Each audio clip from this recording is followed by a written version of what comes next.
Hey, what's up YouTube land? Welcome to the channel. If you're new here, do me a big favor and hit that subscribe button down below. If you're not new and you've been here before, then you probably know it's been a hot minute since I've uploaded anything new.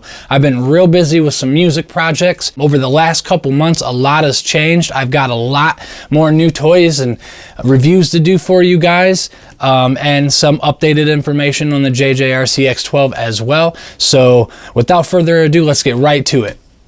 Alright, so first things first, this is the second part to the JJRC X12 bad review series I was doing. I had originally planned on doing 3 parts. I may still do one more, but if not, this might just wrap it up anyways. I've got enough other drones that fly perfectly fine, so I really don't have any desire to really mess with this thing that much anymore. But I do want to give you some updates on my situation with the return, trying to get a refund or get it fixed, and also some fixes and workarounds that people have suggested to me, and if they work, if they don't work, and all that other good stuff. So first and foremost, I want to go over some of the common comments and common questions that I get all the time under the review video and on Facebook and other places like that. There are people who have this quad and it flies perfectly fine.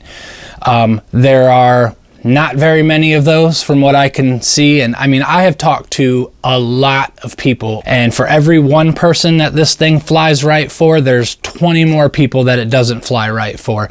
And also, some of the fixes and suggestions you get from people is not a fix-all solution kind of thing. From what I find, even though there's similar issues from person to person with this drone, there is different fixes for each person. It's really just all over the place. So let's talk about the comments. One of the things that I get most frequently is, it's cold outside, look at the snow, of course it doesn't work. Which, if you look through my videos, you'll see that there are clips of me flying in a little bit warmer weather. No, it wasn't 60 degrees Fahrenheit outside, but I have never tried to fly this in any temperature less than what it was rated for. Nothing less than, I think it's like 32 degrees Fahrenheit. So most of the time in the videos that I have on my page, it was around 40 degrees. And even on the review video, there was a clip from a day where it was like almost, I think it was like 48, 49 degrees, something like that. It was close to 50 degrees outside.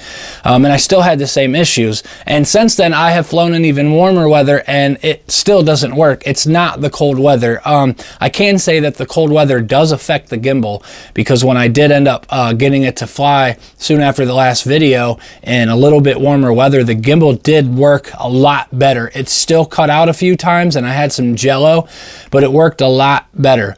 You're probably saying, well, you flew it, then you must have figured out how to calibrate it. We'll get to that in a second. Another common thing that people say is, you're turning it too fast. Rest assured that the 10 or 20 times that you see me try to calibrate this on the videos, for one, is only a small, teeny tiny fraction of how many times I have tried to calibrate this thing. And I have tried it at all speeds. I have turned it so slow that you barely could tell it was moving. You know, I've turned it a little bit faster like this. I've turned it this fast. I've turned it this fast. You get the point. No matter how fast you do it, it always calibrates just fine in this position. It's when you get into this position. Another common question or comment I get is, you have to wait until you have this many satellites.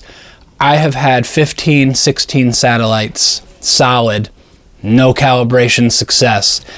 Also, I've had people say, you got to make sure you're not around metal.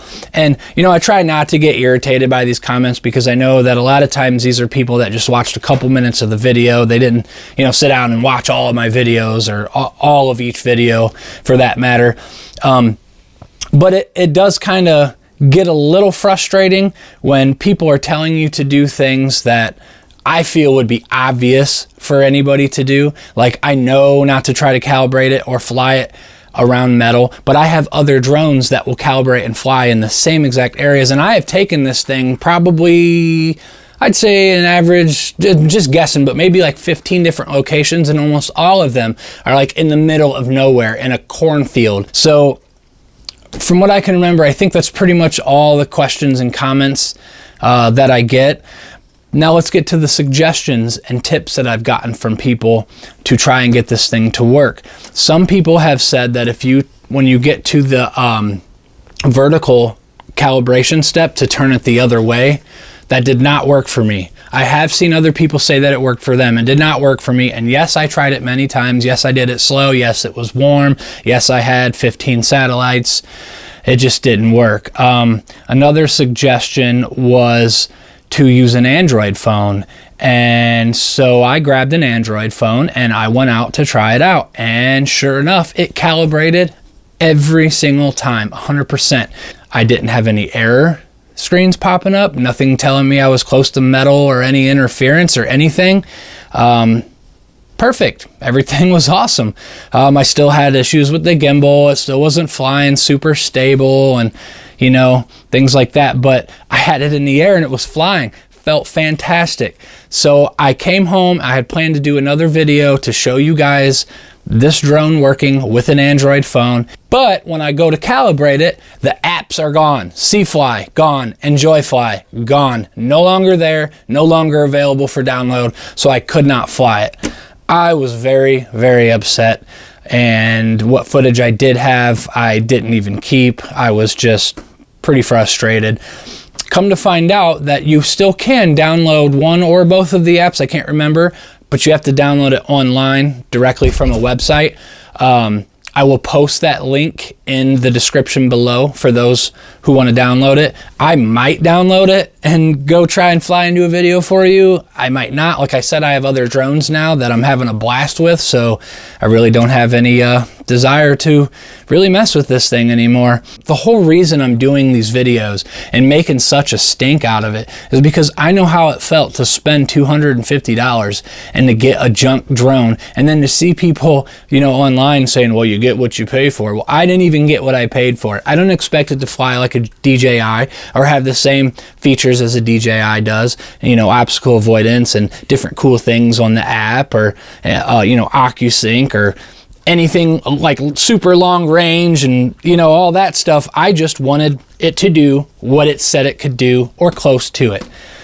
Flying however it wants to and taking off as fast as it wants to the right when I'm not even touching the joystick is not acceptable. The gimbal malfunctioning, drone crashing, not calibrating, none of that is acceptable.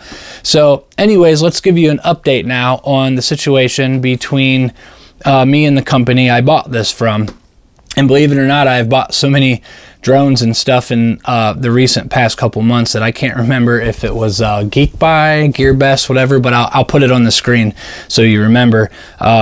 We did finally finish up the whole dispute between me and them, emailing back and forth over the last couple months, and it ended up being my very last two options they gave me was another $30 refund, which would have been a total of $60, or they offered for me to ship it back and have them look at it and possibly fix it. They said it could take up to 6 months and it would cost around $100 to ship it to them. No thank you. Not putting $100 more into this thing.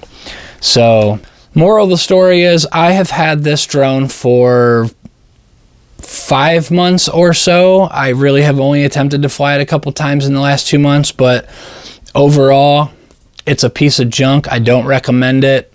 You're probably going to get a bad one and you're not going to get your money back. Stay away from it. Buy a DJI, or buy, not even just a DJI, buy a Hubsan Xeno or something. Buy something that has a better track record. That's pretty much all I got for you on the JJRC X12. Unless anything changes, I'm going to call this a wrap, and that's it.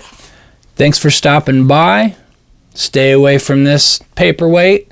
Happy flying. See you in the next video.